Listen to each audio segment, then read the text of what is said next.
Show. Always Irish Show. Always Irish Show. Sometimes it's good to just yell about football. What are you doing?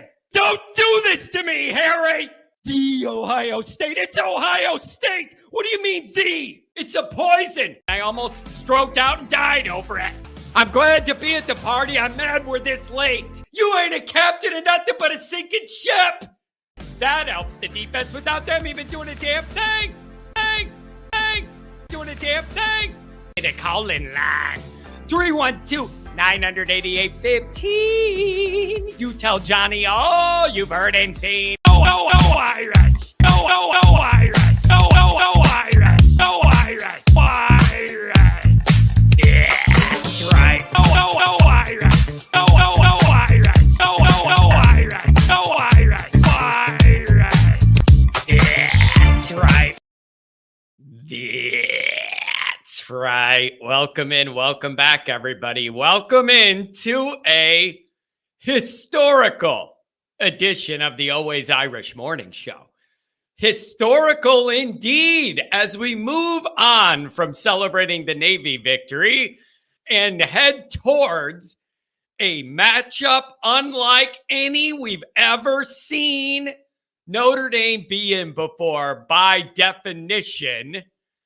And in a way, I don't think a lot of Notre Dame fans approve of edition of the Always Irish Morning Show. I'm trying to be calm about this 1 minute into the show. I'm having trouble knowing how to approach this Tennessee State situation. So I'm going to do the best I can to tell you where I'm at with it, and you guys let me know where you're at with it, because we're in new territory, and I only know one way of how to address it. So let's get into it. Phone calls, 312-988-15. Wrap up your Navy thoughts. Give me your Tennessee State Notre Dame objectives. That's what we're going to be going for. It's going to be a weird week. I'm just telling you, it's going to be a weird week. I'm already feeling it. I don't even think Notre Dame Stadium's going to be near full. I'm telling you, it's just an odd vibe. It's a very odd vibe. And in that, I need Notre Dame to do some certain things. Let's get into this. I'm going to go over a couple of my notes. We'll see what the calls are like. This is kind of like Marshall last year. I remember that week on this show, not a lot of calls, not a lot of energy. Everybody sleepwalking, and then the team did too.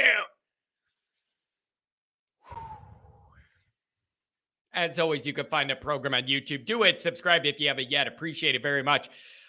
Give the video a thumbs up. That helps old Johnny Boy out as well. Notifications on that way you will learn it every time a new episode drops. I know you don't want to miss it. Twitter. Search bar Always Irish or at Always Irish Inc. Emails alwaysirishnd@gmail.com. Audio only anywhere you want it. You can get it. The call-in lines.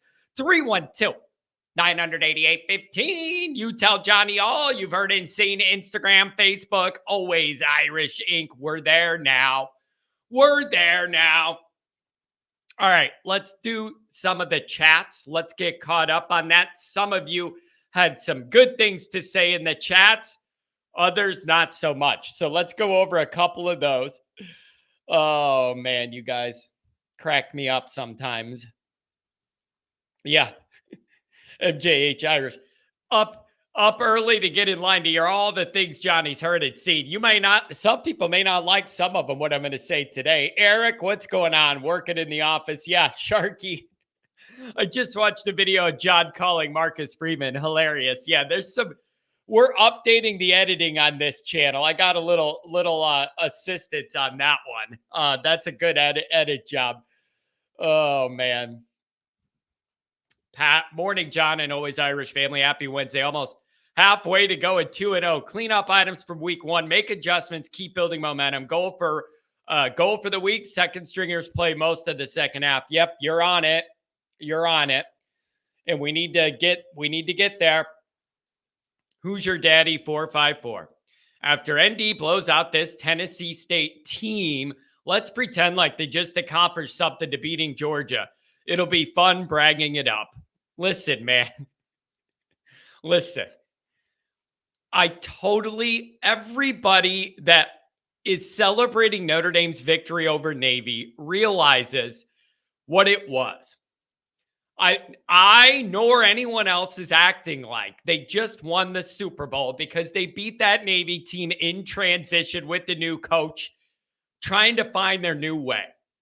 All right. That being said, if you knew what you were looking for within the game, it doesn't matter who Notre Dame was playing for you to see if they have those objectives down. For instance, I wanted to see a tight run operation from the coaching staff and Marcus Freeman. Not a bunch of confusion. I wanted everything to be organized and all that. I don't think that matters who you're playing. That when you start a game, I can tell whether you have it all organized or it's game one and you're a mess. They passed that test. It was a well-run operation. I know it's a bad team, so I needed to see Artman be good at it against them. He was really good. Like I knew we had good running backs. I needed to kind of see it, and we saw it. Those guards, they're going to be tested more in week 3 than weeks 1 and 2. But for week 1, the evidence that I have, they did a damn good job. They did a good job. Who is calling me and why during the show? This is inappropriate. It's a telemarketer. Hang up. We're not answered unless you want to get put on the air. Anyways, what I'm trying to say is, can't we have any joy? We only have one body of evidence so far. Notre Dame looked good, and I'm happy about it. Can I have a week of being in a good mood? Seriously, it's amazing my arc in this niche. I got my footing in this niche being Mr. Negative, anti-Brian Kelly, calling everything out that he was doing wrong all these years. That's how I built my following, you guys. When I was audio only, you didn't get the joy of seeing my lovely angelic face. Audio only. That's how I got my foot in the door in this niche. That's how I built a following, being Mr. Negative about Notre Dame. Now I'm Mr. Positive. And I'm the one doing hopium and giving false dreams to everybody just because I'm in a good mood. We didn't blow it week 1. Give me a damn break. Give me a break. I'm not acting like they won the Super Bowl, but for once I was actually proud in how Notre Dame played. Think about that. Last year, and then most of all at Kelly, how many times did Notre Dame win a game against an inferior opponent and you left saying, I'm actually proud of how Notre Dame played? Ask yourself that. Not relief. Proud. Those are very different things. I'm going to say it again. I'm going to ask you. Last year, you had Clemson. Everything else, I'm not sure about. And pretty much all of Brian Kelly.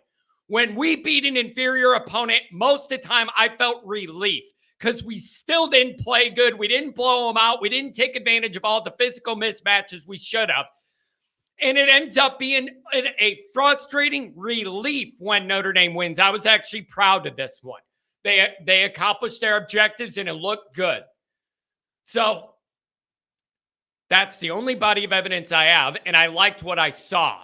All right? Give me a break. If they sleepwalk week 2 against this team from a conference I don't even know, I think it's the Ohio Valley, I don't even know. What? Then we'll have a different discussion, and I'll come on the postgame show and go, oh, everybody was hungover from Ireland, and I'm mad. But for now, they did what they're supposed to do. Let Notre Dame fans have a week to feel good. My word. Sorry, give me a break. What I want to see this week is another blowout, and then we brag like we just defeated 2-time defending champ Georgia. It'll be fun. You know what else with these people that's funny too? This is also funny to me.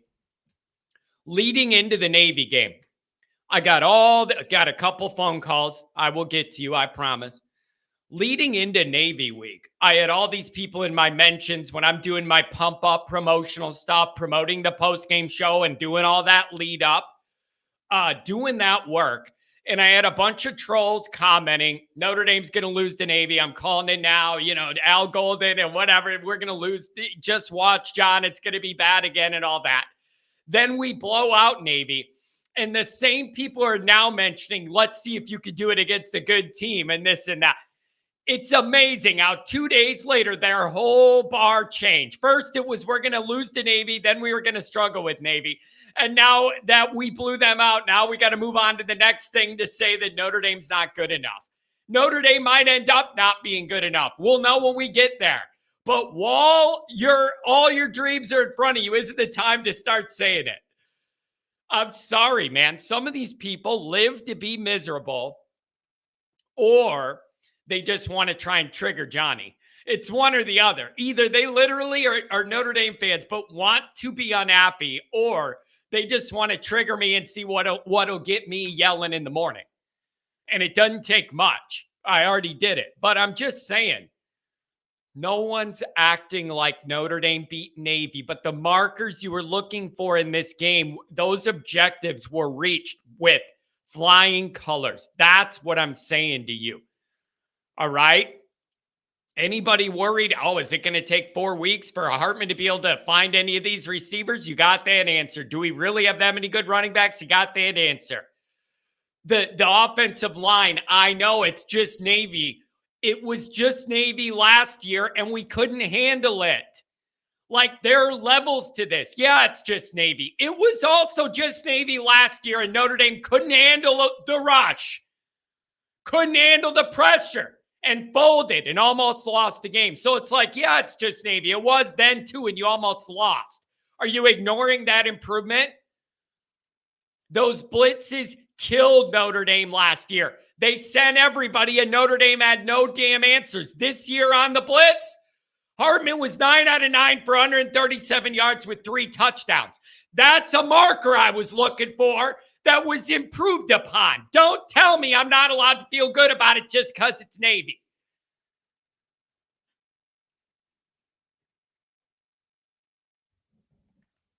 Sorry. This is just, people just can't be happy. I'm either too negative or too positive. One or the other. Oh, man. Domer guy, I'm done with Navy. I am sick of talking about Navy too, to be honest with you. All August, Navy. It made me want to join the Navy. Like, come on, man. I want to see the wide receivers, Meriweather in particular, get more work. I want to see our pass rush overwhelm Tennessee State. Ding, ding, ding, ding, ding. On the list of objectives, those are both on it, and we're going to get to it. Yeah, we're gonna get to it. C. Jones, let's stay focused coming off the Navy win and continue to execute at eye level. Let's bring the beatdown attitude into Notre Dame Stadium on Saturday. Absolutely. I want to see, is there any sort of Navy hangover, jet lag, weird week hangover stuff? You would like to think against this team, it shouldn't matter that much, even if you start a little sleepy, that it shouldn't matter. But I know Notre Dame people aren't going to react well if that happens, and I'll probably be one of them. Adam Dowling, what's going on? Who's your daddy? Goolsby said Meriweather has butterfingers because he's a goofy individual, but what's Esteme's deal?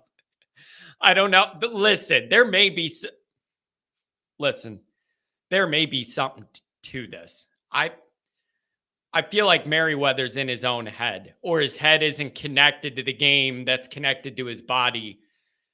I don't know why I'm saying that. It just looks like he's a guy who, like, his mind is somewhere else to where his body is. And I don't know how you fix that.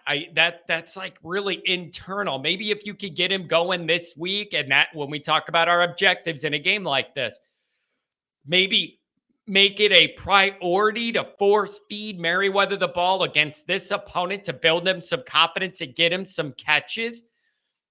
You know, a guy like this, sometimes I think it might be like a light switch and it just clicks somehow, but you got to get some catches going, and maybe that'll help if you could get him force feed him a few times and make him make his first catch and run after the catch or something.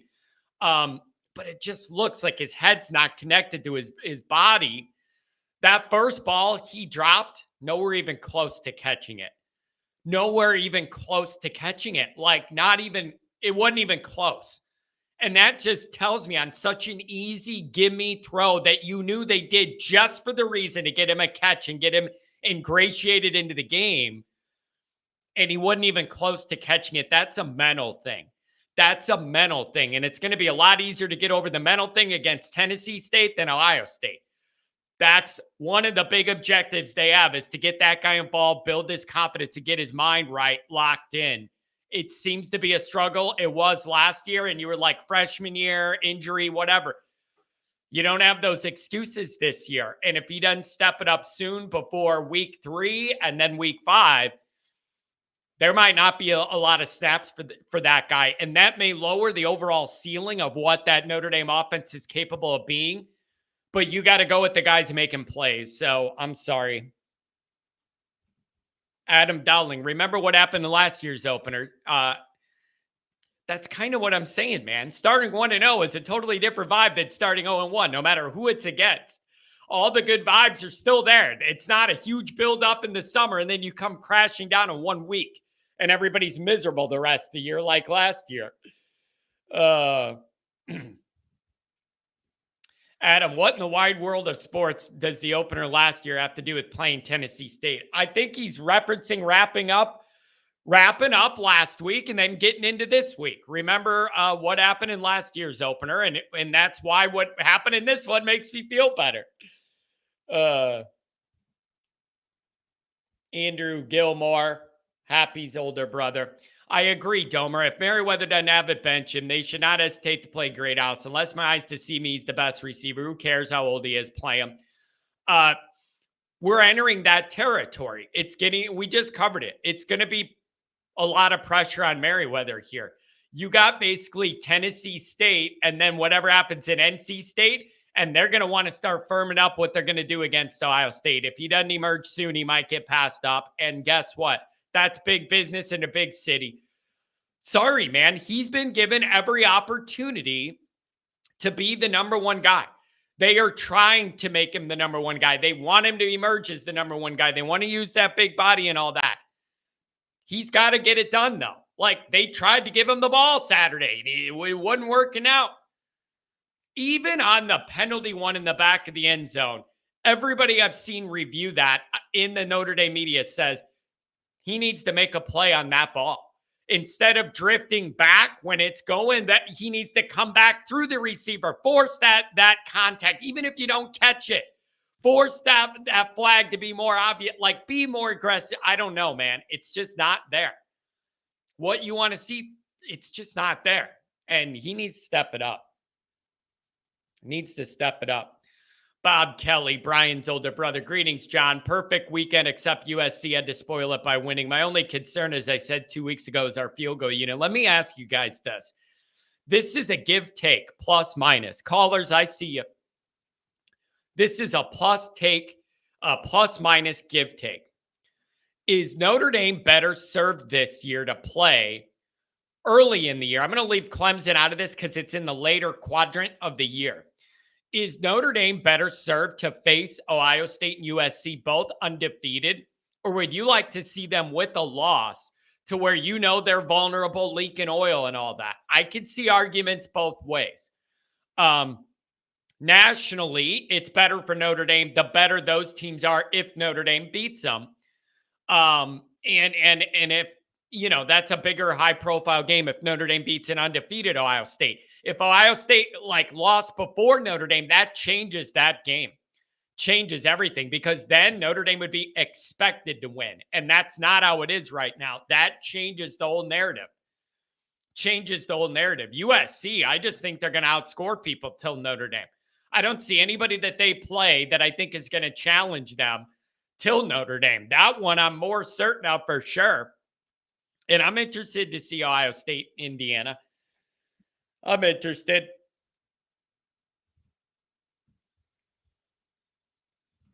Adam, relax on Meriweather. Would have had a touchdown catch if Sam wasn't late on the throw. Adam, I get it, but still, all the people that break down film are saying he did not do what a wide receiver is supposed to do on that throw that came late is to drift back in the end zone, work it through the defense back the other way, force that contact. Like, make an aggressive play is the argument. So I don't know. Mikey Poles, my security. Good morning, John. Keys to the game. 1, win, obviously. 2, stay injury free. Get the young guys experience. Yeah. It's going to be an interesting game. I don't know how to process it. It's just wild. Mark with glasses. I'm sure NBC's going to show highlights of Eddie George running circles around Bob Davies' defense and embarrassing Lou at 95. NBC never misses an opportunity to praise anything about who ND's playing. That is true. They like to showcase that opponent. That's for sure. Look at this. Anybody else interested in watching TCU versus Colorado Saturday? No more talking for Deion. Can his team play? I have no idea what to expect. I don't know either, but I know Colorado sold out all their season ticket packages and Deion's a smooth talker and all that. I don't know how it's going to go for them. A part of me thinks they're asking for disaster with the way that roster's built and all the instability and everybody but like 10 guys is new on the team. I don't know what to expect, but there could be some Colorado people that are in for some disappointment, I think. I would just be shocked if that Colorado thing was totally put together. I just would be. So I don't know. Mikey Poles. I'm expecting the same game plan on offense we saw last week. Balance with a slight weight on the running game. Steady and methodical drives ultimately end up as TDs. Yeah, I have some specific things I'm looking for. We'll get into it. Andrew, I'm also very interested in MTS U at Bama. Time for Tommy Boy to face the music. They won't lose or anything, but this team smoked Miami last year by getting INTs. They won't simply roll over. Yeah, it's going to be nice seeing some other football games this week. You know, that's the other thing. All those fans of those other teams that ate Notre Dame, their team didn't play for a week.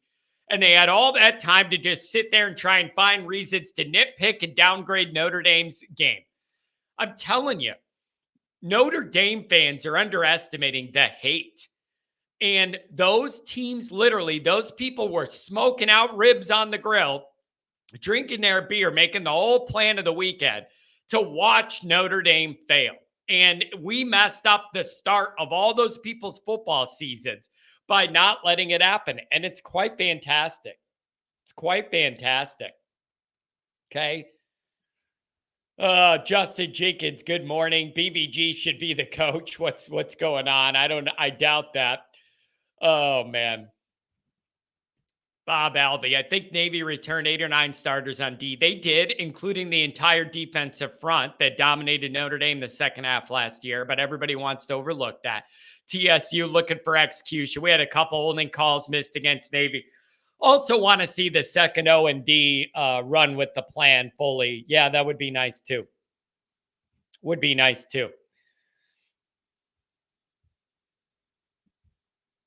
else do we have? Yeah, people are laughing about Mark with glasses in the chat helps me with some of these edits. In fact, a lot of the edits he's been doing of my stuff. It's pretty great. Does a good job. That was a funny little skit we did. F66, what's going on? Feeling really good about our offense. Big physical, lots of speed. I'm worried, unsure about the defense. Interior D-line is big, but did not seem very athletic and got stood up. Well, that's the other thing. You're going to be able to get a better gauge of that defense this week against a more traditional offense. And that is something I'm really looking forward to seeing just against somebody, a more traditional setup. Look at that $20 holler. Thank you very much. V1 rotate V2. Heard a lot of jealous OSU fans saying that Artman is wasting his talent at Notre Dame.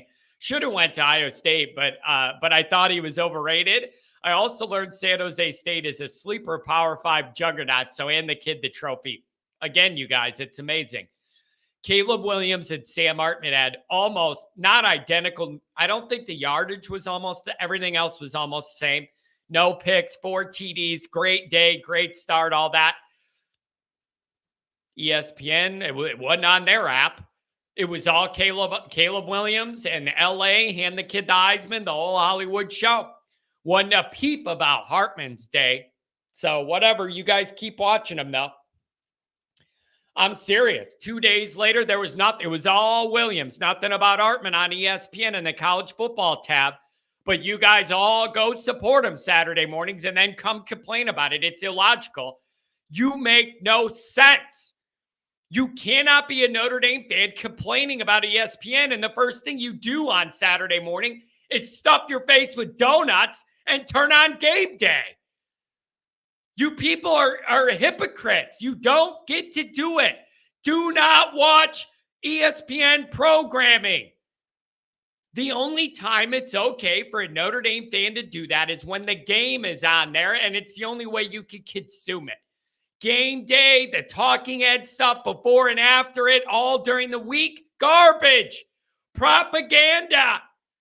Garbage propaganda built against Notre Dame's interests. If you support that, you ain't a Notre Dame fan. And if you watch it, you're supporting it. You don't get to be a Notre Dame fan. Watch their garbage. Then come online and complain about it. You are aiding their mission. Every minute you watch, you're working against Notre Dame. I'm dead serious. Game day's not a good production anymore. Those glory days of 20 years ago are over. It's all propaganda now. And if you fall for it, go for it. But don't come to me and complain about the way ESPN treats Notre Dame or ignores them altogether. Don't do it. You're supporting that enemy. You're supporting it. So I'm not listening to it from people that tune in and then complain about what they saw. Don't tune in. Go to the Fox pregame. It's fine. Go to YouTube. You don't need to go there just because you did when you were 12. Grow up. The show's working against you now. Oh, boy. 20 minutes in, and John's getting stressed out already. Arnie Torres, what's going on? SB Flood, what it is? Jason, James, what's going on? The Chief Brody's in the house. Always got to have the Chief. Chief Keith, what do we got? All right, let's get into a little bit of this. We got a bunch of, not a ton, but some calls. I'm going to do my thing for like 5 minutes, and then I'm going to give the callers some time. I have some other stuff to work on today. We'll see how long we go with these calls. But let me go over what I'm looking for this week and then get into the calls. I got sidetracked yelling about stuff. My bad. Here's what I'm going to say. I was against Notre Dame ever scheduling a non-FBS. I liked the bragging point. I liked Notre Dame being one of the only 2 teams left that hasn't done it. I liked being able to go to those people and say, you only play 11 or less games. We play 12 real ones. I liked saying all of that. It's all over now. So it doesn't matter who it is. I never wanted Notre Dame to do it. When you talk about who it is mattering, no. Who it is doesn't matter if you've already decided you're never doing it. Then you never have to have a discussion of who it's going to be. That would have been my preference, that we just never do it. It's off the table, whatever. Okay. That ship has sailed for a lot of different reasons. A lot of different reasons. This game's happening, and it's this opponent for a reason. I'm not going to spend all week mad that it's happening. It's happening. Now we need to talk about what Notre Dame needs to accomplish within it. Okay? So here's number one. If you're scheduling this team, the only acceptable result is a mega blowout. That's it. Not a solid win, not this. It needs to be a no-doubt blowout with the second and third stringers playing most, if not all, the second half. I have no patience. We're not doing this. We're not doing this. This isn't even Marshall level. This is so far below that. We're not doing that. So, no, you do set yourself up in a way when you schedule one of these, because the perception right away is not even FBS should be a blowout. It's got to be a blowout 100%. That's number one. That's number one. If you're doing this, you got to win by a lot. That's just default number one. keeping that in mind, I need Notre Dame to have some clear objectives entering this ball game. Number one, not to marshal yourselves again. And I don't think I should have to mention that just because it should be a talking point for Marcus Freeman because of what happened last year now that you're coming back home.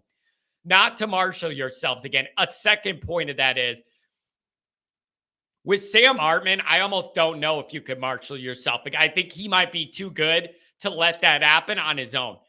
But don't marshal yourselves again. Number two is identify areas of work you want to focus on and really, really work on it. An example of that, perfect example. We already touched on it. If it's a big priority to you to get Meriweather involved today, then you need to plan for that, build a handful of throws to go in, build them in and work on it and push it. Like, that's what I mean. When you have this big of a gap in talent and size and speed and everything, you can't just be, let's go play schoolyard ball. I need you to have things you're working on that you want to prioritize. If Meriweather's one of them, fine. But that's what I mean. You need to have a checklist. I need Notre Dame to have a checklist of things they want to accomplish when the starters are in the game, accomplish them all, and get the starters out of the game. This needs to prioritize depth. Second and third stringers should play most of the second half, if not all of it. If not, something's gone terribly wrong. You need to get Angeli time, not just handing it off. You need to let that guy run the offense and see what you got. I want to see backup defensive linemen and offensive linemen in this game a lot. Like, get Hartman out when you can. Like, have your list of priorities with the starters in, get it done, pile up a lot of points, get up big, get them out. And I need to see Angeli and what all these guys else could do. Anything other than that is an ultimate fail to me. You don't schedule one of these teams and then just like, it's what you need to kill them. It's the first time you're dropping down to this level. A lot of the fan base isn't happy about it. You better kick the shit out of them. Sorry, you better. You better. All right? And so that's what you're looking at. I mean, last year they were 4-7 overall. Losses to Eastern Washington, Jackson State, Middle Tennessee, whatever Lane is. I don't know what Lane is, but they lost to them. Murray State, they lost 42-0 to Southeast Missouri. They lost to Tennessee Martin, 42-0 to Southeast Missouri State. I don't even know how to really look at this. It's so off, like so out of balance. This week needs to be all about Notre Dame working on what they want to work on. Continue to get that O-line to gel, more wide receiver rhythm, work on your rotations. I want to see what the defense looks like against a more traditional offense. Anything you want to try and test out, you should have the leeway to be able to do it without worrying about losing. Depth, depth, depth. Notre Dame's doing a good job building it. Now get it some experience. That has to be what it is. I'm not trying to be rude. There's just not much here, you guys. Their offense should have a horrible time moving the ball against Notre Dame's defensive front. If we're not killing them up front on defense, that's a bad sign. Defensively, they actually have 2 or 3 guys that like moved around from other schools that had a recruiting profile, maybe a little more skilled there. But this just needs to be an absolute beatdown where Notre Dame has a list of things they want to work on with the first string, and then you get them out of there and let the younger guys run, save Hartman from injury, all that, and see what you have with the younger guys. You're going to have to see, I want to see Angeli do a lot. He's one play, God, knock on wood, he's one play away from having to run all this. And so you need to get that guy more work. So that's what I'm looking for here. But when you're Notre Dame and you're scheduling this team, the only outcome that's acceptable is a blowout. And I got news for you.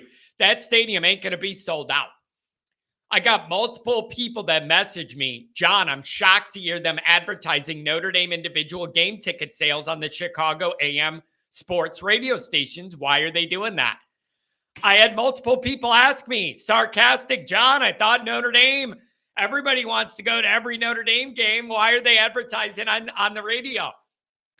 Bro, people are saving up for Ohio State and USC, man. It's just, it's so, I don't know what that vibe's going to be like. People should be excited we're back at home, but I don't even think that place is going to be sold out.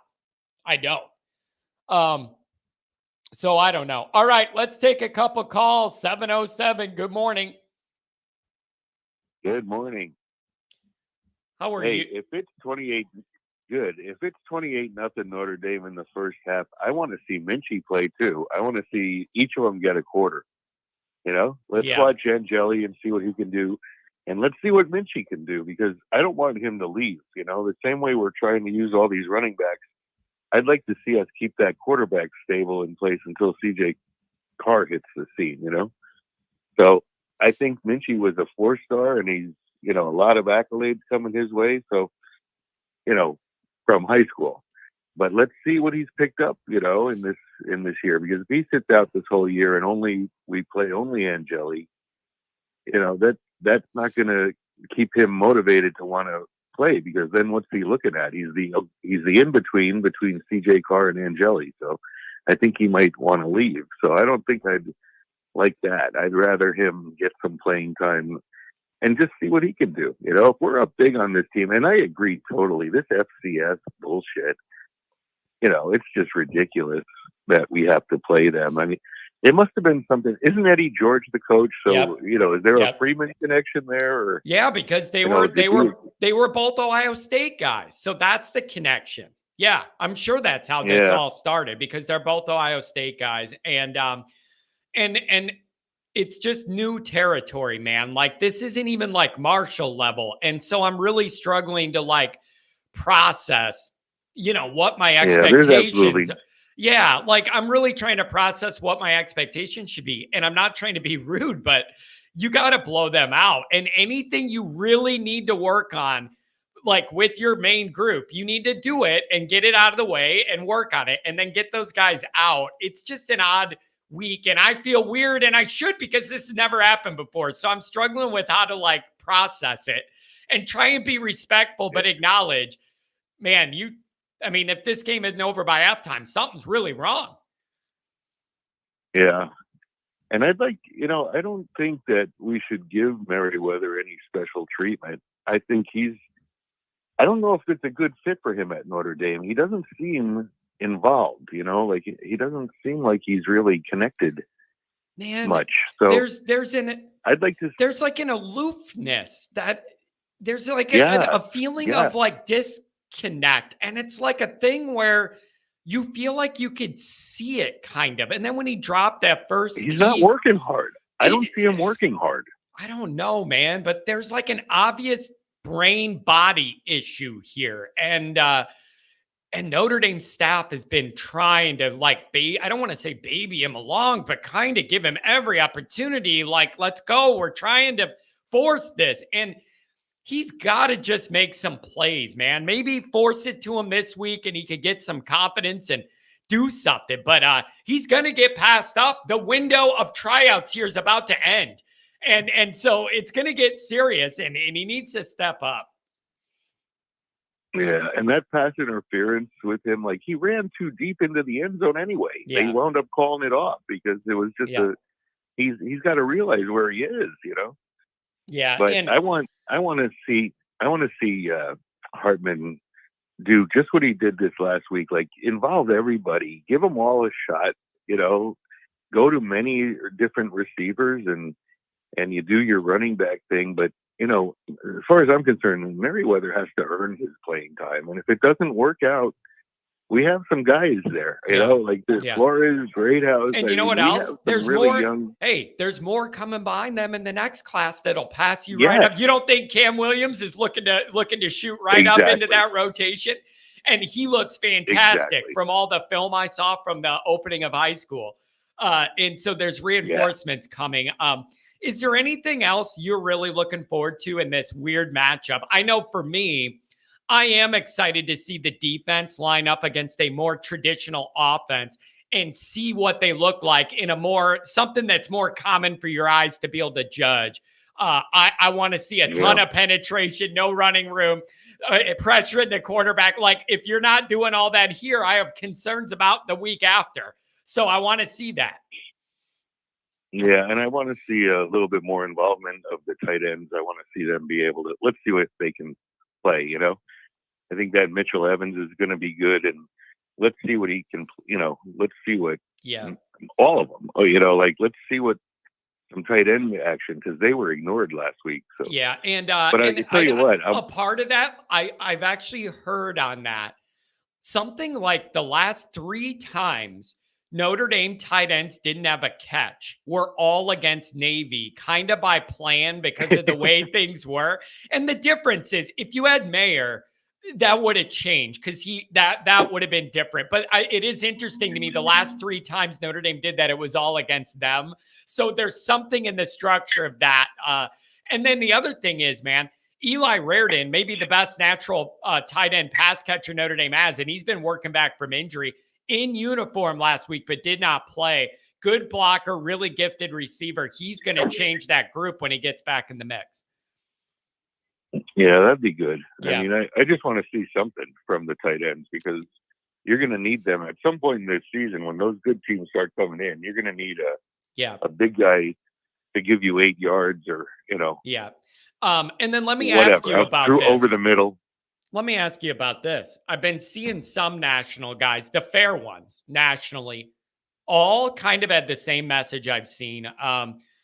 They were saying, after watching Notre Dame Navy, I look at Notre Dame in the marquee 3 games differently, because if you're going to have that level of quarterback play, anything's possible versus anybody, and it changes Notre Dame's profile, even to what people thought it was a week before the game, seeing this quarterback.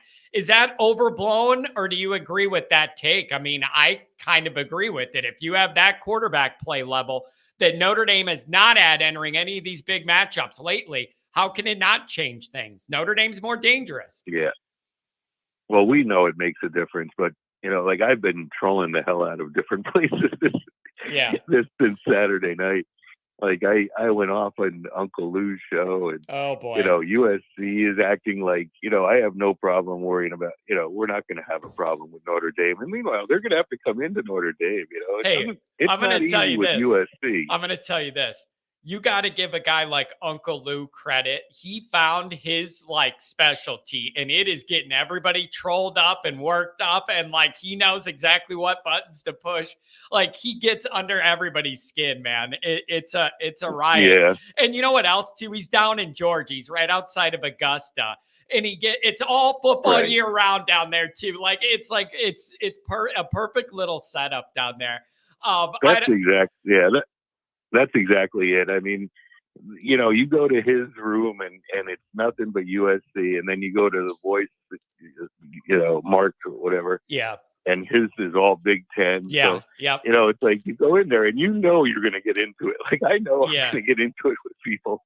Yeah. And I love it, because they have not had to worry about Notre Dame for a long time. Yeah. And all of a sudden, a quarterback comes in, and this kid is good, and they all saw it. And they're all, they're downplaying join a conference. It's you're going to fall back to that. Yeah. What good would that do if Notre Dame joined a conference? Really, what would it do? Yeah. What would it change? Yeah. One less thing we're gonna for them to yell about. We're going to have, and there's going to be 12 teams next year in the playoffs. Does it really matter? Get off of that. Yeah, that's the other thing with the playoff changing. That does change that. That does change that. Let me ask you this. Would you prefer to have Ohio State and USC come to Notre Dame undefeated, or do you want to see them wounded and kind of leaking some oil there? Which do you think is most beneficial for Notre Dame? I want everyone at their best, and I think we're going to get it. I think these teams like Duke and North Carolina State, Louisville, I think they're going to all wind up with minimum of 8 wins. I think they're going to make 8 and 9 wins. And those are our secondary teams that we're playing, Yeah. And I hate to discredit NC State, because I know they're going to be good, and I know their defense is good. Oh, by the way, Adam Dowling in the chat every day, he reminded me yesterday, I forgot about this. They play Thursday night. So you could get NC State and scout up on them on Thursday night. That's going to be beautiful. Give you something to watch Thursday. Yeah. Yeah. And you know what else I've been watching all weekend has been high school football. And one of the concerning things, like I saw Mater D, St. John Bosco, IMG, like all these big name teams, St. Joseph's in Pennsylvania, and all these, they're showing this list of people that are being recruited by teams and committed to teams. And Notre Dame's only had the one guy, Kingston Asa or something. Yeah, Asa. KVA. It's a lot easier to say. Yeah, we'll go with KVA. Yeah. Yeah. Hey, now listen now. It's early.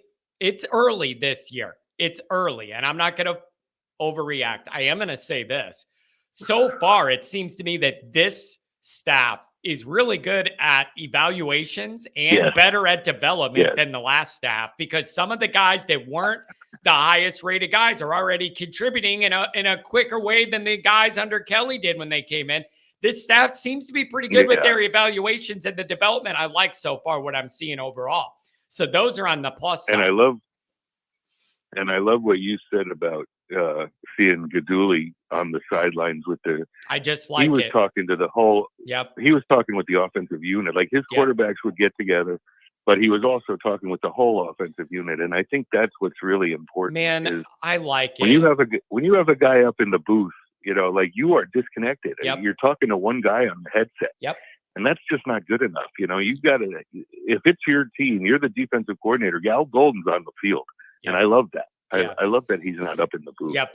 It makes a difference to everybody. It makes a difference to me. And I don't know. I had some people tell me that's silly. Maybe it's because of like my style reacts better to hands-on than like interaction than a phone call. But the way he was working with them really made me, I just liked seeing it, and it looked new to me, and he looked engaged, and I liked what I saw. So it's just going to be a weird week, man. It's going to be a weird week. This is uncomfortable. I don't know how to approach this game. Like a blowout is mandatory. This game's got to be over by halftime with no injuries. And that's just the way it has to be this week. Sorry. That's it. Yeah. So I don't know. I'm telling you, they play the assignment football. Like they executed so perfectly. And that you got to give credit to the entire. I don't think I've seen a good coaching staff like this since Lou.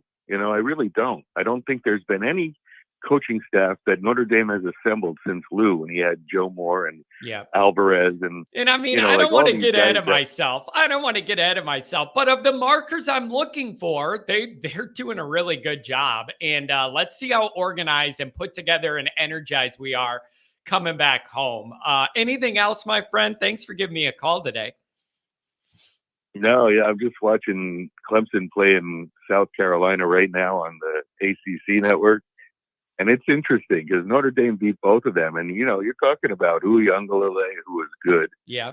And very good. And he's going to be good for Oregon State. But Notre Dame beat him and beat him pretty soundly. And then, Rattler is a very good quarterback. He's he reminds me of that guy on the Chiefs, Kansas City Chiefs, more than anybody in college. He's very similar. He's got a quick release. He can snap the ball. And that's one good thing I like about our quarterback is when you have a good, strong arm that you can do, and he gets rid of it quickly when he's supposed to out in the flat kind of thing.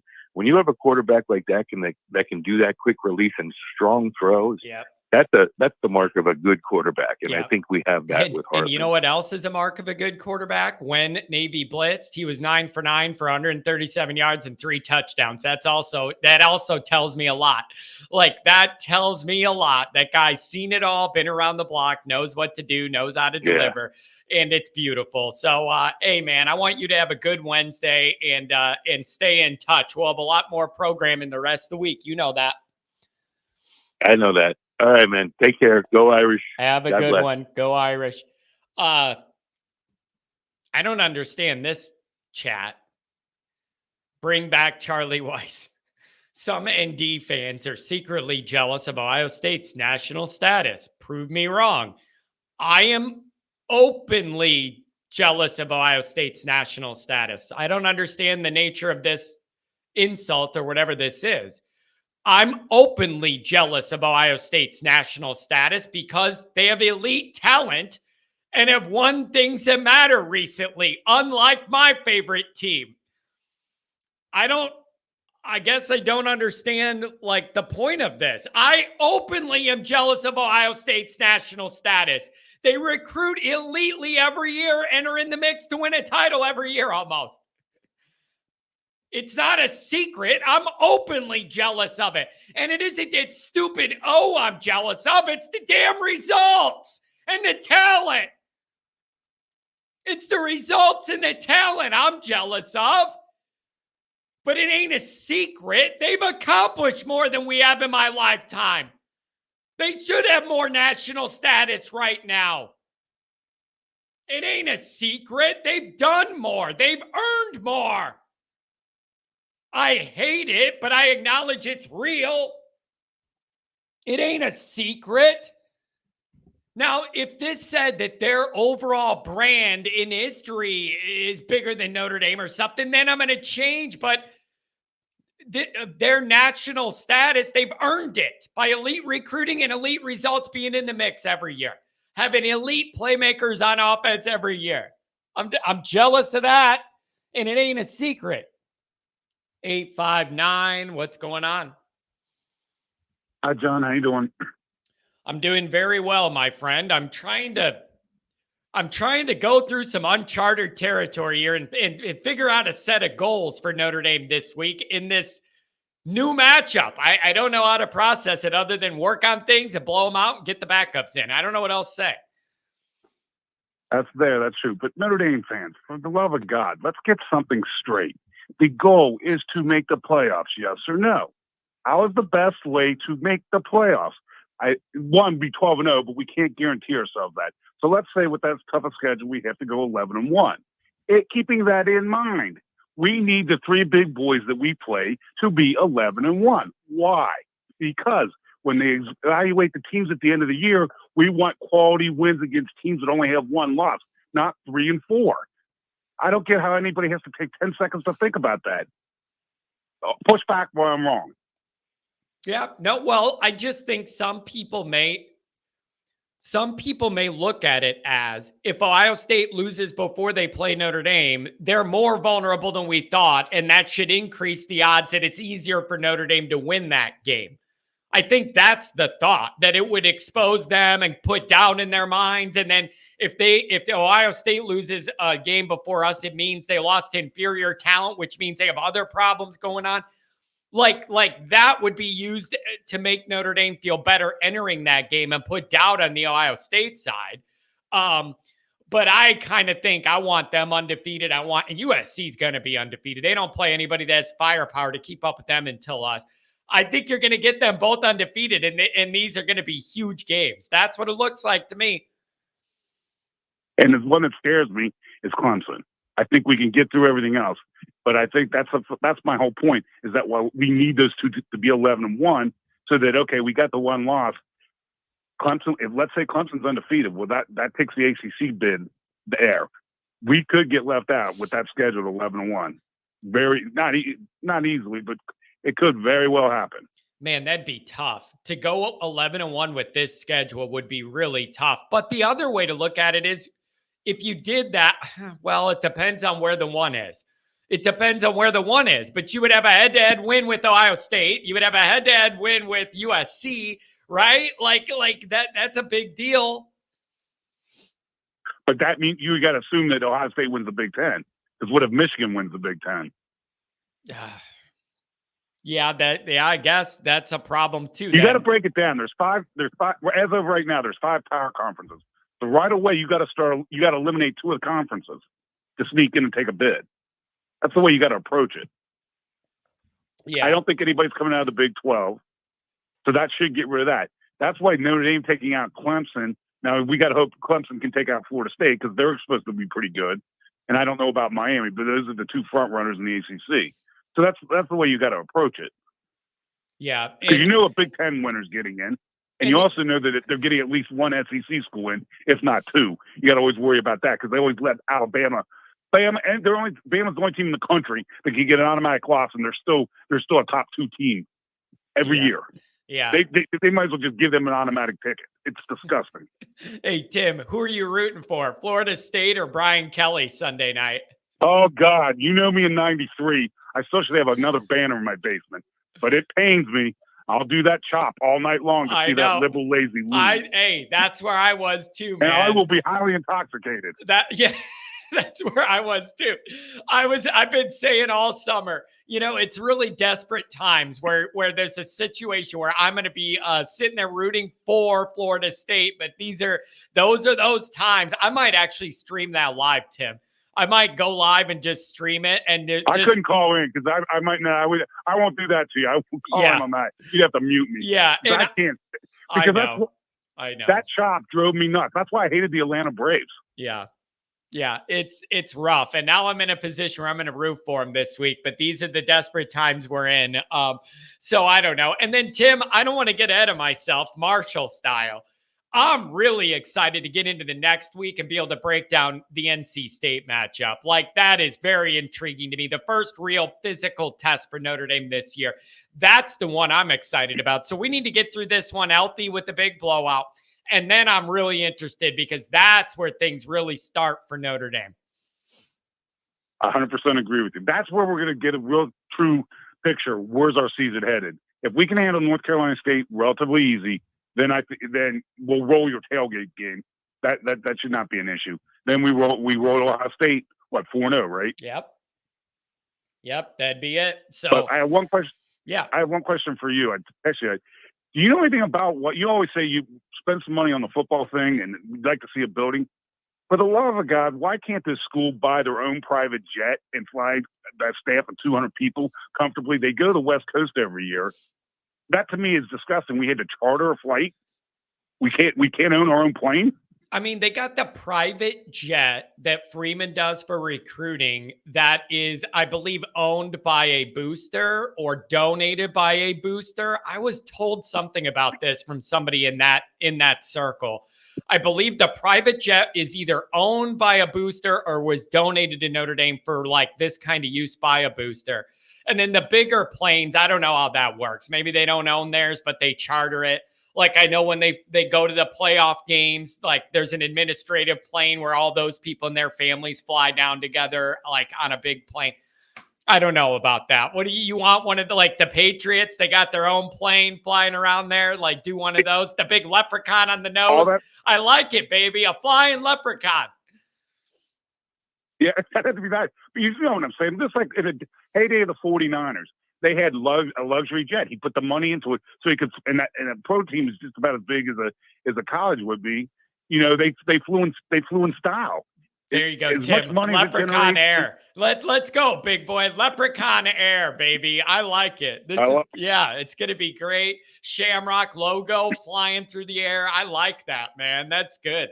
Think about it. They have a top ROTC program. I guarantee you, in fact, one of my friends, there's ex Notre Dame grads that are type A or type top-notch pilots in the service. So you could get one of them to fly it as a gig. Trust me. Yeah, that's a good point. I've been arguing, saying they need to open up that South Bend Regional Airport to more bigger flights so more people can come right into South Bend and not have to go into Midway into Chicago and make a drive over, go into Indian Drive. They need to find a way to make that a bigger hub where more people could just get right into town there. They have bigger jets that come in there, but I'd like to see that just to make it easier on people. Anything else, man? Anything else this week? It's just bizarre. Are you? You have a great week. I'm excited to watch other teams play. I got a lot of people I don't like that I got to root against this week. It's good to have that back. Yeah, that's kind of where I'm at. I mean, there are a couple good games on. There's a good one on Monday night too. I think Clemson play Duke? I don't even remember. I'm not even getting past Kelly Sunday night yet. I didn't realize we had a Monday game too. Sunday night game. I'm pretty sure there's a good Monday night game too. I think that's who it is. Hey man, I could be wrong. Football's back, baby, and the NFL's back. Football's back. Things are getting back right with the world. Oh, did you see? Speaking of that, did you see who the Saints named as their starting kicker? Yeah, I did. I like it, man. The groupies are out, baby. Woo! I like it. Did you think he had a shot? I don't know. I don't know how that works with special team stuff. I don't know. I mean, I'm glad. Congrats, glad for him. Yeah. I didn't think he dominated up for us last year, but I'm glad he got the job. Yeah, must be more consistent to what else compared to what else they have. Hey man, thanks for giving me a call on a Wednesday. I appreciate it. All right, Take have care. a good one. Have a good week, man. Yep. See ya. See ya. Oh man, what else do we have? I had something I was gonna. What was it? What do we got here? I love how everybody's blasting these players when it's first game overseas and some being freshmen, never experiencing something this big. So missing a pass, yes, do better, but come on. I don't know who you're talking about. I have no idea who you're talking about. It was not Meriweather's first game. He was not a freshman, never experiencing anything. And everybody around the program saying he really needs to step it up. And if he doesn't, he's getting passed up. I'm sorry. Like, there are not a ton of big picture criticisms coming out of that Navy Notre Dame game. And so people are being nitpicky about stuff. Like me saying I wanted Meriweather to, instead of drifting back with that ball, to come through the defense back towards the end zone.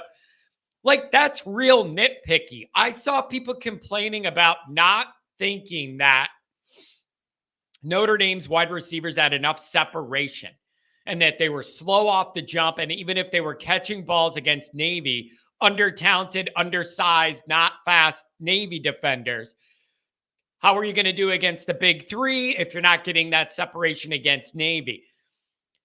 I understand that complaint. I'm also understanding where it fits in things. And what I mean by that is, if after the week one Notre Dame game, that's what we're complaining about in a blowout, that we didn't get the separation from the wide receivers when we had 4 touchdown receptions, and we're still saying it wasn't up to par, you're in a good spot. Like, you have to keep that in mind. When one of the things we're arguing about isn't why did we lose game one, but we blew a team out in game one, and then we want to nitpick these things, that's a good sign. That's a sign of an operation that's ahead of schedule and what you're trying to accomplish. And I like that vibe a lot. Like, I just do. 937, good morning. Good morning, John. It's your favorite Buckeye fan. How are you? What's going on, man? Does it look like you guys have named a starting quarterback, or is that just the guy who's taking the first snaps and then the other guy's going to play too, and we're playing games? Like, I see on Twitter, man, that the Ohio State people are going back and forth. But Zach Smith, the menace, said this and now this.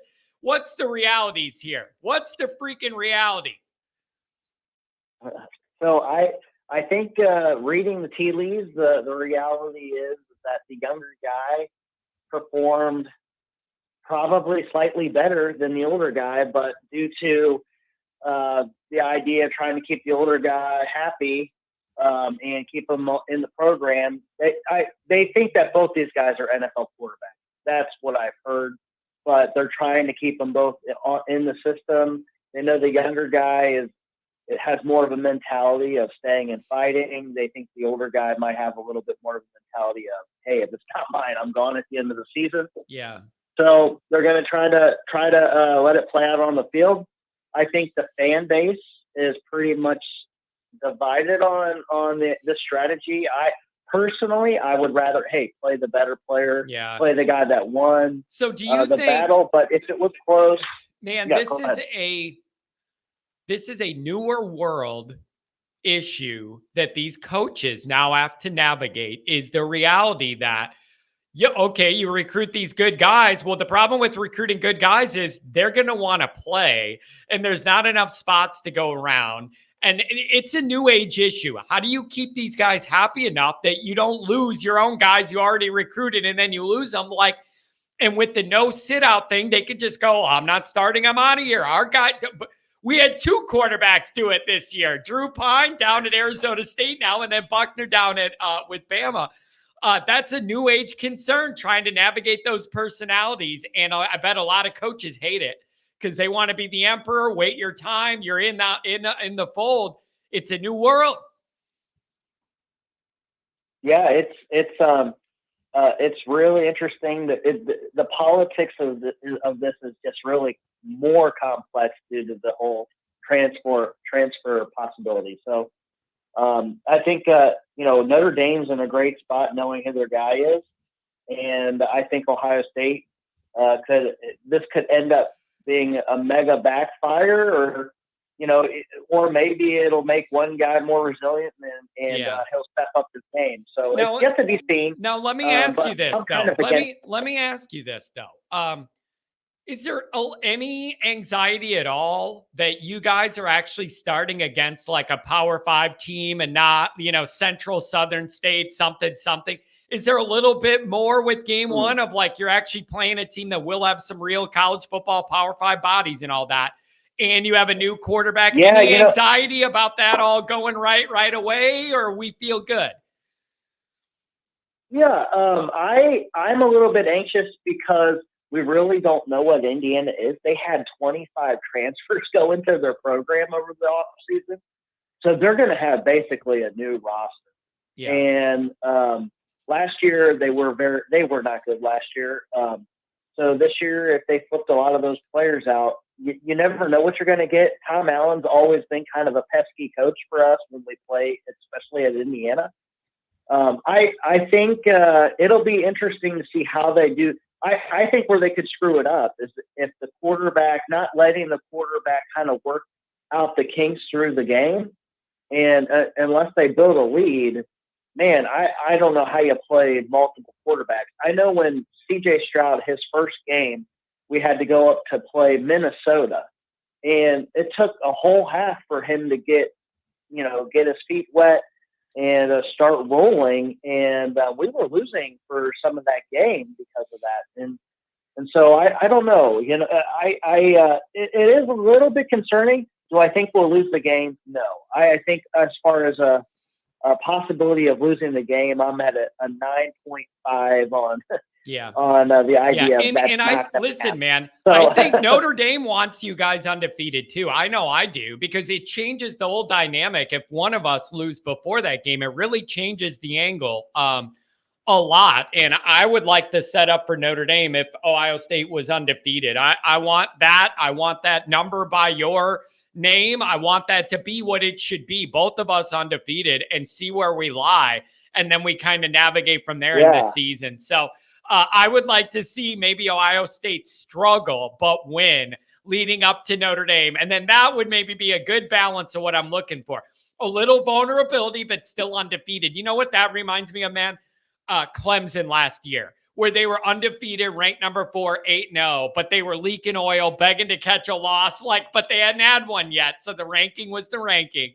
And then Notre Dame got them, which is still kind of amazing. I think that's kind of what I was looking for in the first game against Navy. Was Notre Dame going to have a little bit of struggle? How's the transfer going to be between the new quarterback and the younger receivers? And man, you guys came out smelling like roses, in my opinion. I think I emailed you and I said, the only thing that I could say negative had nothing to do with Notre Dame. It was the paint on the field. I mean, geez. Yeah. Can you paint the line so I can see them? Yeah. Other than that, exactly. Man, Notre Dame felt great in that game. You know what, man? And the new quarter. Go ahead. Having a real quarterback just changes the look and feel of the entire, the whole vibe of everything is different when you have a guy that can actually play appropriately as your quarterback. I understand this is not a struggle you live through, but on our side, it's really nice to have that 1 year, damn it. Well, the other thing, and I think this is a good comment, and I think thinking about it, I wish it was true. I think it would have been better for Ohio State if they played you guys in week 1, because I can just tell the way Hartman and his receivers, they got better as that game went on. And you could tell early on the plan was kind of like I said last week, was to run the ball. I mean, they had a 3rd and 10, and they ran the ball with Estime, who's not a burner. You would think you would do it with a speedy guy, but they got the first down anyways. But Hartman, by the end of that game, he was throwing receivers open. He was making the younger receivers better. And I just think as the weeks go on, that's just going to make those young kids grow up quickly. Yeah. And I kind of wish we played you week 1 because I think you're going to be an even better version in 5 weeks. Yeah. So, well, but now, but the same could be said from your end where you have a first year quarterback and you feel like he's going to be a lot more in rhythm with those good wide receivers by the time you play us week 5 than it would be week 1. So I think there's like gives and takes on both of that. Yes, but I think the more that Notre Dame, I think Ohio State's always pretty confident. I think the confidence that's going to grow within the Notre Dame team each week, especially if this type of stuff happens, it's just going to be, it's like, it kind of reminds me of when the Cincinnati Bengals back in the 90s, their quarterback got hurt and all of a sudden they brought old Boomer Esiason back and they won like 7 or 8 games. And it was just because the belief driven by the quarterback just changed that team. And I just see that happening. So yeah, I think it's going to be more, it's kind of like a snowball effect, so to speak, as far as belief. And I think, I think in 4 weeks, it's going to be just a heck of a game. Yeah. And I could tell you from the Notre Dame end, you being on the outside of this umbrella, from our end, what I'm feeling is it sunk into people. This quarterback changes everything. And the Notre Dame people, they're always excited for the beginning of the year, especially if you start out 1-0. There's an extra level to this just because we're not blessed with this level of quarterback play often. And it's one game. It was a bad opponent. We all know that. But so far, so good. And against the Blitz, he was 9-9 for 137 and 3 touchdowns. Last year against the Blitz, we had 12 yards in the whole second half against Navy. It's just night and day how the quarterback handles things. So Notre Dame people are excited, man. It wasn't just the offense, though. I mean, it was just a complete game. And I think, when's the last time Notre Dame has had a complete game against, a team that has a pulse? I know Navy might not, people might diss them, but I mean, geez, they've done things in the past, and that was impressive. Yeah. And you know what I said earlier in the show? I don't know if you were here yet or not. A lot of Notre Dame wins the last 15, 20 years. When the game was over, you felt relief. It wasn't pride. It was like, okay, we beat this team. We have more talent than, but why did it have to be such a struggle? So many Notre Dame wins the last 15 to 20 years fit that category. Very rarely do we get done with the game and I'm like, damn, I was proud how we played. Like, that is rare. And we had it Saturday. And that is a positive to start the year. I'm not acting like we won the Super Bowl, but it was a damn good start. Right. Exactly. I think you got to, just look at it for what it is. It was a perfect game played against a subpar opponent. But when's the last time that's happened? And you just got to, when that stuff starts happening and you roll teams like that, that just means good things are in the future. Yeah, that's kind of what we're hoping for. I hope you're right. I want to kind of break in here to just a quick nugget that I picked up this week, other than the quarterback battle. Defensively, there's a kid that's sticking out, and it kind of ties back to Notre Dame. Safety, freshman. You might hear of him when they play Notre Dame. He's 6'2", and 6'2.5", 180 pounds. He's out of Lakota West, Malik Hartford. And that kid, from what I'm hearing, he looks like a real a gamer as a freshman, and he's going to get some serious playing time. But that program, Lakota West, is a big time program from in the Cincinnati area, and Notre Dame's got several players committed from there. They have one this year, 2024, Cabron Benny Powell. He's going to be going to Notre Dame, and then 2023, a kid that'll be a freshman this year and played safety with Malik, Benick. And the reason why I bring it up is because they're talking about Malik and how well this kid was coached, and that he came in super prepared. And so I'm thinking maybe these Ben Benick and Cabron Benny might be names in the future that play early for Notre Dame because of their football coaching and at the high school level. They're both being talked about like that. Minich too, and Notre Dame needs some help back there. Yep, you're right about that. So yeah, I just wanted to bring that up because I think that type of stuff translates to other players when you hear about the coaching, when you hear about the football analysis of a player. Yeah. So, real quick, just to talk about this week's game for you, for Notre Dame, I think, one thing that hasn't been brought up yet, and we've had a crazy summer as far as weather. We've had a lot of cold days and a lot of, it's just either been hit or miss, but this weekend it's going to be super hot. And in my area of the world, Dayton, Ohio, it's going to be 95 degrees on Saturday. Up at Notre Dame, it's going to be 90 degrees. So get those kids hydrated, keep them hydrated, try to pull your starters out by the end of the first half.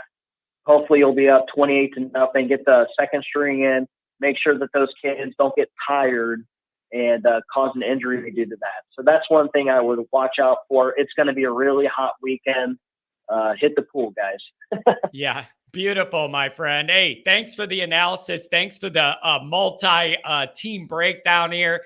And we're all excited to see your guys play, man. Like last year was kind of a weird in-between week 0. It'll be really nice to see what everybody else has. And fire up that Peacock to root against Michigan. I like that. That's that's the best note of the whole weekend to me is that they're on Peacock. And I know half of those fans are going to be sitting there. What channel's the game on? I don't see it on ABC. I can't wait for them to go through this. So I wish nothing but buffering the whole day. All right. All right. Well, thank you so much, John, and have a great week. You as well, my friend. Thanks for the call. Good luck to your boys. Have a good game. Oh, man. We got a $2 holler, 574. He wants some more to jump the line. There you go. Here you go. You donate, you're up. Look at that magic. What's going on, 574? How's it going, John? How's it going? I'm on campus at Notre Dame. It's a great day here. Give me a hot one this week. Oh, man. I want to know, are you still working on campus over there? No, I don't work on campus anymore, but I do work at the stadium. I don't know where I'm going to work at this season because this is the first year section ushers are getting paid. So I request to move from the gates to the sections because we're getting paid for the first time. Oh, wow. Now, what went into that change? Because I understand that was all volunteers my whole life. What changed? Too many people wanted to do it or what? Not enough people wanted to do it. A lot of people aged out of the program. A lot of people quit after COVID. So a lot of stuff has changed in the program. Interesting. That's really interesting. So you're thinking, why do I want to be stuck outside? I want to be in a section so I can do my job and get to see what's going on, right? Yeah, I want to be in the upper deck. I want to have the good, nice view up top. Man, that's awesome. What a unique perspective on the inside. Let me ask you this. Since you're there on campus, is there any energy building yet, like after the Navy win? Or is it like we have this team coming in and no one's that excited yet? Or is it too early in the week? Like, what are the feelings after the first game? It's too early in the week. The South End doesn't transform into game day until like Thursday. So we'll probably find out tomorrow because that's when the first flight for people coming in. If there's a visiting team, all the tourists are coming in tomorrow. They'll be here tomorrow, Friday. Yeah.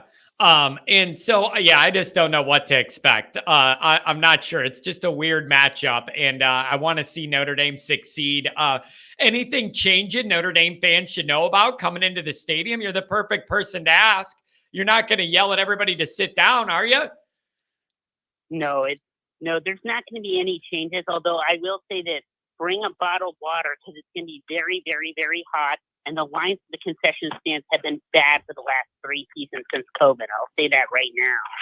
Yeah, and you're able to get that bottle of water in unopened, I believe. Is that the rule? Yes. Yeah, don't bring it open. But I'll also tell you, I think the students still have that water fountain by Gate E. So just go in Gate E and then stand behind the rope. The players will come out and you can high-five them. Their gloves are very sticky. Awesome, man. Good to know. I like this. We got somebody on the inside of this operation. We got somebody on the inside. I like this. Just ignore the signs for the student section because they'll say like freshmen, sophomores, juniors, but there won't be enough people working the gate. So just get there right when the gates open. Just stand right by the wall. Some guy will come by with a rope, and then you get to high five the players. That's what I would do. That's pretty. Yeah, I like that. That's pretty cool. What else was I going to ask? I was going to ask something else about the stadium, but I forgot what it was. Damn it! I had a good question I was going to ask. I don't remember. But that's pretty great though. You're gonna be in there. You're gonna be at the big games. You're gonna get to see it all this year, for better or worse. You're gonna have a unique perspective. Yeah, I'm excited this year. A lot of games are in September. I will tell you, standing at the gate during the Boston College game was the most depressing thing I've ever experienced. Imagine standing at the gate. Everyone's leaving early. I mean, Notre Dame's winning great, which is great. But and I must say, when snow is falling in the concourse, it's quite depressing. Yeah, that was a wild day, man. That was I bet you some people had a long drive home. That was a rough one. Oh yeah. Although I will say the worst game last year was Stanford. I don't want to talk about any more than that. Yeah. Well, geez. Yeah, I don't want to think about that either. I don't want to think about it either. So, what do you think this week? It's a weird matchup. You just want to see Notre Dame stay healthy, blow this team out, get the second stream some work, and then head to NC State.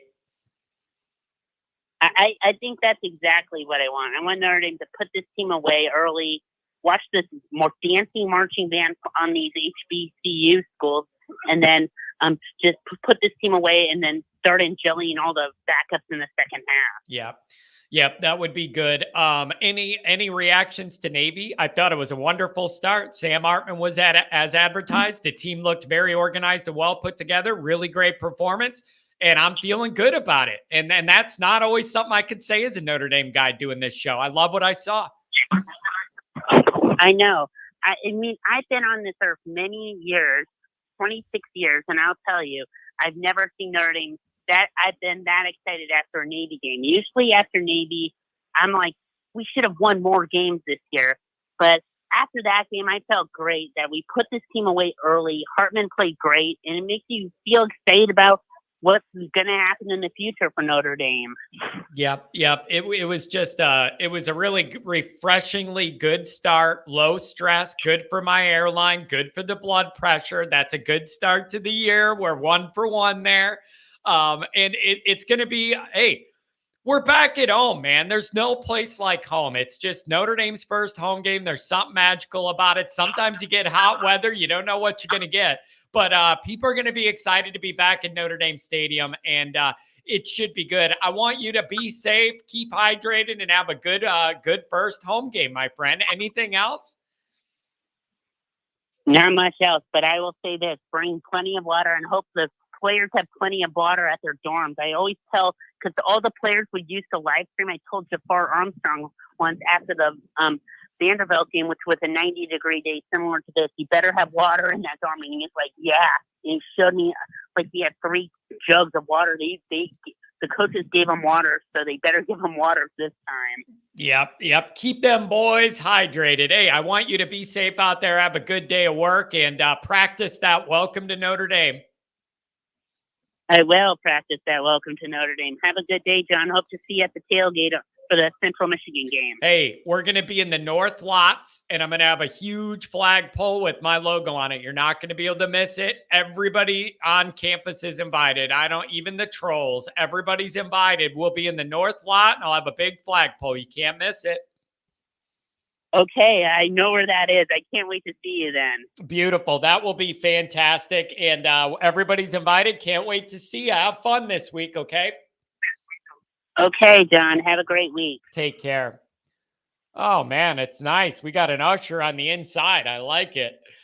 Michael says, I own Uncle Lou and I love it. I will break him. Man, Michael, you're probably playing right into Uncle Lou. He wants to get everybody trolled up and trolled out and all worked up. That's right up his alley, man. I mean, he'll come in my chat sometimes or call in under an alias just to get me worked up. Oh, man. 618. Let's make it great on a Wednesday. What's going on?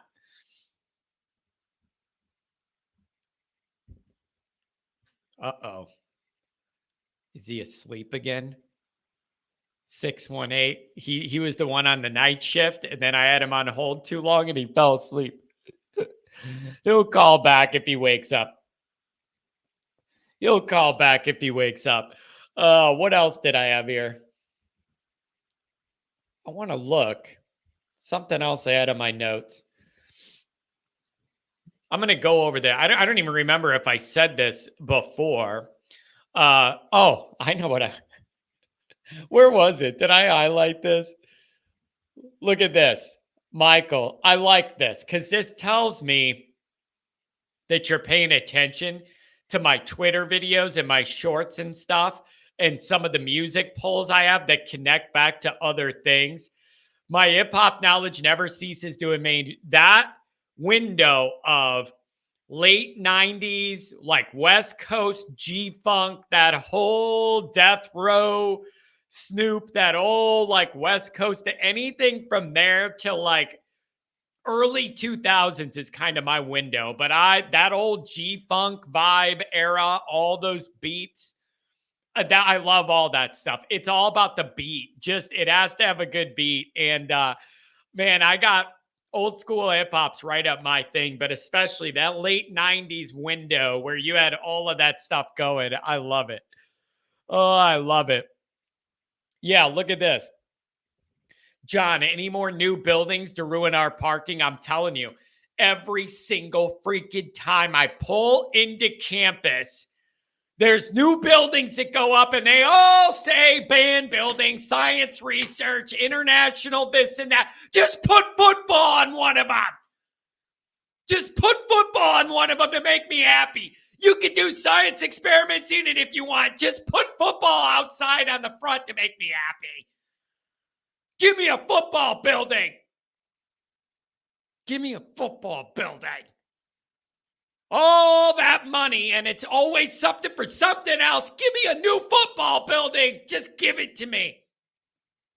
I want it. Just give it to me, damn it. Just Adam's over. I know Adam's laughing. He did that just to get me mad. He did it just to get me mad. Give me a freaking break, man. This is going to be a weird week, you guys. This is goofy. This is a weird week. I'm trying to think. I was setting up for the show this morning and the notes and everything. And I was going, man, this just feels weird. It just feels weird. And I'm really struggling to like get into this game and break down. There's not even a lot of stuff to research. There's not a lot of stuff to research. I found out a lot of transfers come in and out of this program.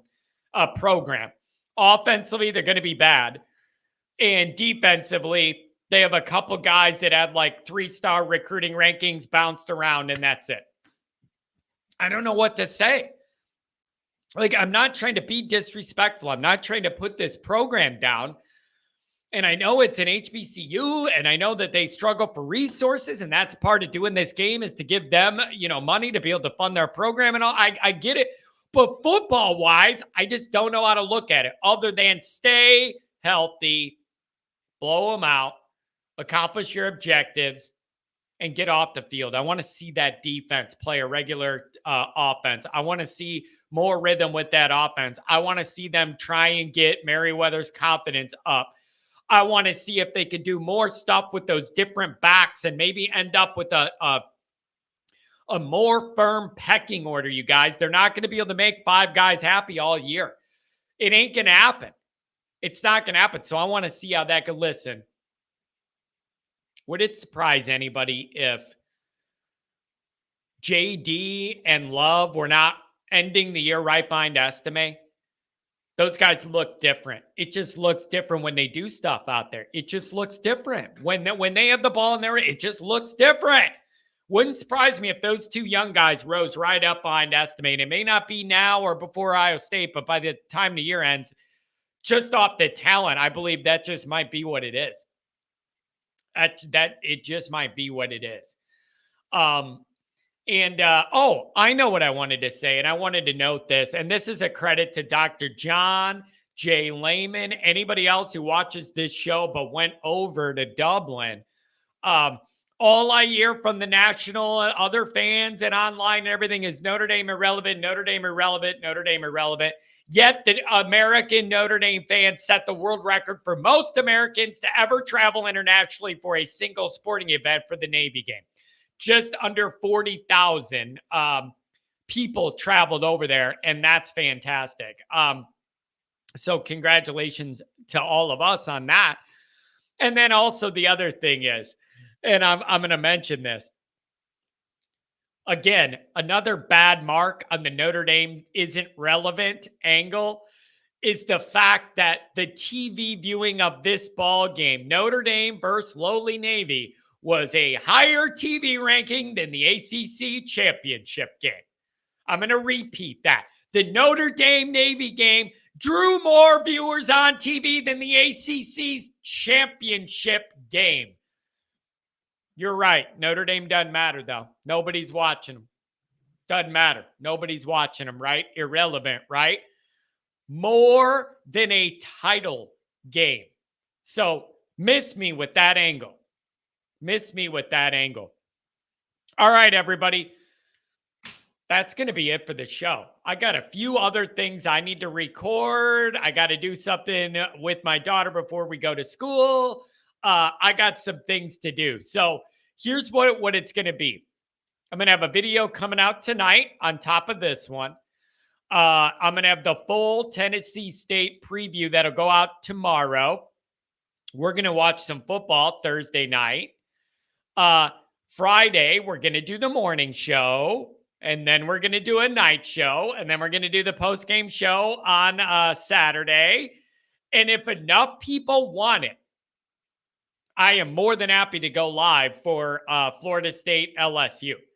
We could do where I have the second screen. I can't show it for the copyright, whatever. But another screen of that game being streamed.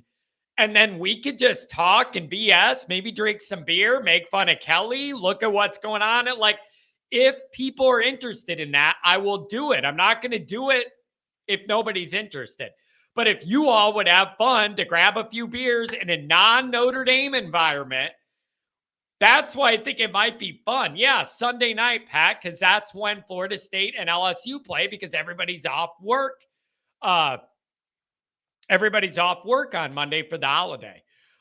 So if anybody's open to that, man, I'll just crack a couple beers and we could casually, you could call in and chat and we could watch Kelly drink some beers and relax. And it is in Notre Dame, so we could watch without stress. So I don't know, man. We'll figure it out. That could be fun. Yeah, Pat could be down. Low stress. It's not Notre Dame. We can relax a little bit and worry about somebody else for once. All right, everybody. That's going to be it. Thank you for being here. Thanks for the chats. Thanks for the calls. I'm just telling you, though, it's one of those weeks. There isn't that build up and that energy and that excitement because of the opponent, and it isn't week one. You just don't have it. And Notre Dame just needs to blow right through this game, practice what they want to practice, keep it moving. But these are new times indeed for Notre Dame.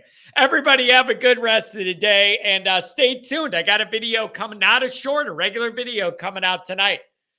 Have a good one.